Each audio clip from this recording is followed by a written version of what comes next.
Man, you know what? I think it's difficult to tell. So one way it'll impact a lot of investors that have rental portfolios is the refinance will probably stop. There was a ton of people that had rental portfolios that weren't very seasoned, and they may have bought those properties 3 or 4 years ago, and the value hasn't gone up a ton, but they might have had 5.5%, 6% interest rates.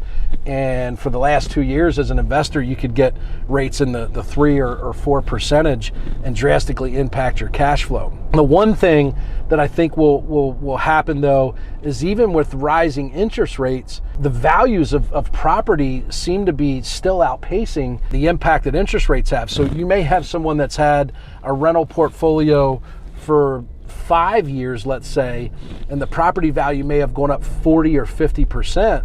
So even though they might be paying a higher interest rate, they're able to pull a bunch of equity out of the property and might not have a ton of cash flow, but they can capitalize on record values and pull out equity. So I think you'll continue to see people purchasing property and financing it to pull out equity. I think it'll be important for us to watch the next probably 6 months to see if days on market starts to get longer, if inventory starts to rise, and ultimately what that would normally do is people would be willing to pay less for property.